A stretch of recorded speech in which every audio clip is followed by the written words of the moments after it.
I recently made a video on where you can find Jasminium ore to a mixed reception. Most part well, it got a lot of views, but there was a substantial amount of dislikes and the only helpful comment saying that I didn't zoom out on the map. So I'm feeling that a lot of those was just I didn't give enough detail. It was just a quick little, hey, here's this video. I didn't think too much of it. So here we are today with a bit more of an in-depth guide. Things you will need will be a radiation suit because it is in a radiation zone, which I'll show you where on a zoomed out version in just a moment. Mark 4 being the first available to you, requiring aluminium ore, which I will also show you a few places where you can acquire that. If you already know, skip to the other chapters. We're going bare bones here, going full from scratch, assuming you know barely anything. But eventually you will want to upgrade to the Delarium version, the Mark 5. It is much better. I'll show you little versions of them in just a sec because you can only wear that, no other armor. And this one has much higher armor, as you can see. Then this one, much lower armor, much less fire mitigation, radiation, is about the same.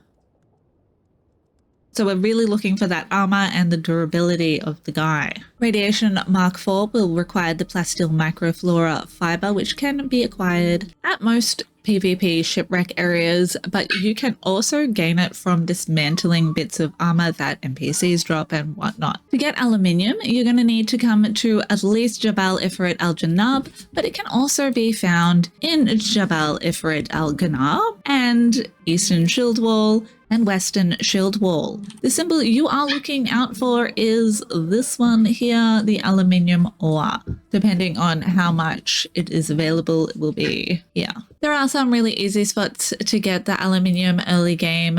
Check out my little guide on getting those resources if you need a little bit more insight on that. And for the duraluminum, you will need the aluminium and you will also need the jasminium ore that we're going to go get in a moment. And you can find the stand trout leathers that you need for that in the Odam, which is also another place that we'll be going to make another thing that will be very helpful on your adventures. Not super necessary. You can certainly do a few runs without it. In fact, you kind of need to unless you have some access to some duraluminum anyway. But the iodine pills, they immensely help. You can get basically a full inventory of just a shitty ornithopter really quickly without getting too much radiation. And they last for about 10 minutes, so decent amount of time. To get aluminium ore, you're going to need to get at least a Mark 3 cutter ray, which does aluminium. But to get the duraluminum, the jasminium ore, you're going to need that cutter 4 and upgrade to the cutter 5 as soon as you get the duraluminum to get extra. And then when you go to the deep desert, you can actually get the titanium and the strontium. Upgrade as soon as you can and often. And you know, a lot of the time you can actually skip tiers. You're gaining stuff so quickly in this game. A lot of free stuff from enemies that drop. Not so much these things. You can even purchase it off the player trader market if you have a lot of coin and a lot of resources. Like at the time, I didn't have any thematic coolers, so I bought a couple for like 1,000 from the player vendors, and that person was stoked. I was stoked. Those iodine pills are crafted in the survival fabricator. I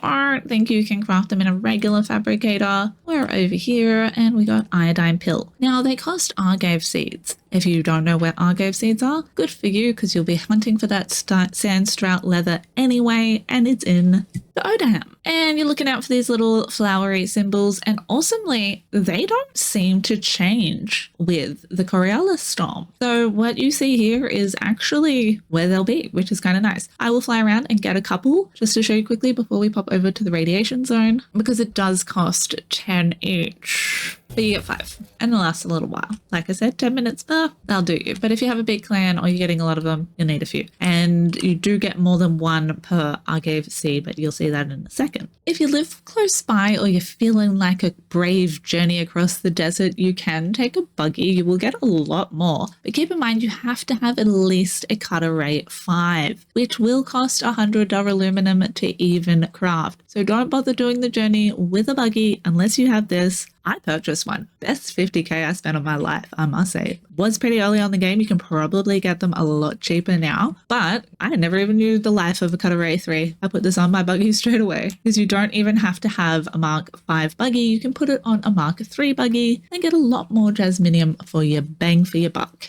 Also highly advise doing all of the skill tree journey steps. I unfortunately have mine bugged and I can't complete the planetary one, but it should be complete, unfortunately. But at least try to get to this tier and get the extra bonus of harvesting with your gutter ray. Sandstorms can happen out there, so I do advise taking your still tent because you can just take the stuff out of your ornithopter, drop it on the ground, pop your tent over that bag, and then hop in it with your ornithopter in your little Biddicle backup tool. Always forget its name, and I'm like, Biddicle gun? I don't know. On a slight tangent, I had a hilarious comment of someone saying that us Americans butcher the English language, laughing their ass off. Joke's on them, I'm Australian, and we are well aware we butcher the English language. So yeah, awesome story, bro. Do I sound American? What? I've had Canadian a couple of times. Also weird to me, but anyway, slight digression. You need the Biddicle backup tool as well because sandstorms will damage your Biddicle and you can't pick it up if there is stuff in the Biddicle's inventory, so you need to remove it, drop it on the ground, or you'll be too full. You get the point, hopefully. Depending on how long you fancy being out there and if you go in the heat of the sun, take a little bit of water with you. You don't have to take your decantilage on because it is quite heavy. And obviously the less stuff you have in your inventory, the less you weigh, the more you can carry it back. And you're not going to be fighting a great deal out there. Unless you want to, there are some great PvP zones in the ships there. You can get some potentially free radiation suits because, yeah, they drop in places like the Odom and the radiation zone, the shoal, because this is where we are heading. I'll zoom nice out. The bottom left-hand side of the map, the very bottomest side, known as the shoal. If you don't have it unlocked like this with your probe, definitely take a probe so you can see what's going on. The whole area is not PvP, but there are a lot of these ships and they are PvP. Only one person can loot the stuff there, so if you're with a crew, people can hang out the front, keep an eye out, whatnot. And there are a couple of camps you can fight, and those enemies are likely to drop things like damaged radiation suits, some weapons, some other regular armor every now and then, but usually the radiation suit. And rare drops from the Misra Tyrrell, the Odom, the Eastern Shield Wall, the areas surrounding it. Every now and then you can find them in boxes and stuff. Keep in mind though, as soon as you leave the radiation area, your radiation bar will start to drop. Ooh. The sand exploded. Might get some space. We'll see if that's in a shit spot or not. You also do not need to take your armor, but if you are wearing a radiation suit, its durability will go down. So only pop it on when you need to. Same with eating your pill. Only eat it when you actually need to because it will start dropping straight away. Might as well leave your armor at home because it's just going to weigh you down a little bit, and don't fight anything on your first run, especially because you probably don't have the best armor yet because you do need the duraluminum or get a good drop like I got with the pants and my boots. So first off, I'll show you where to get those Argaves here. You don't need an ornithopter, but it does make it a bunch easier just because you can have that scanner from much further above. Every week after the Coriolis storm, you will need to rescan, which is annoying, but not the worst thing in the world. It's actually mostly annoying for little camps if you haven't already discovered everything. Now check your map and zoom in slightly and you'll be able to see the Argave seed. There are some spots that have a lot more than others. Some are a bit more spread out. So I like to head over to those spots that have just a little bit more to make my journey a little bit more worth it. There are some enemies around there though, so keep that in mind. We'll head over there and I'll show you where I like to go and show you what they look like and then go over to the radiation. Pretty easy to spot these spots because they are just giant cactuses. Land somewhere here. You can also bring your hand scanner, suction him up just in case. But so you don't have to open your map every 4 seconds, you bring out your hand scanner. It's also a good area for a lot of fiber as well. If someone has already gotten the bush will still be there and you can see it, but you will not be able to loot it. And you can see we got to go a little bit more this way. I'll put a marker on my map. We go behind that camp just over here. All the fiber. If you didn't know, you can also dismantle a bunch of stuff to make fiber. It's kind of handy. Let's go up there to check it out. Leave it on this side. Where are you, Argaves? I'm being a little bit cautious because I don't really want to run into people while I have no armor on. Here's one, and this is what they look like. They're maybe mad at me, I'm not sure. Yep, they're mad at me. Oh, bitch.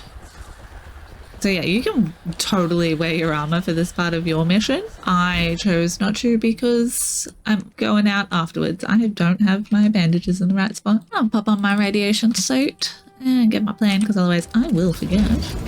Oh, Another thing, you can also pop this into your hotbar so you can eat them as soon as you get out of the ship, as you can't do stuff when you're actually in your ship. Put a marker so you fly to the in fact correct place. We're looking for these kind of craters, the bigger crater having the most, and it will look like this, but some of the little craters having some, and this big spot being quite good, but individual crystals and a few camps there. So we might just fly over to one of the closer craters to show you what it looks like. There are bits that are close but far enough away from the radiation where you could potentially build a little buggy outpost, probably not with your whole base here, and then be able to ferry the well-mined stuff back.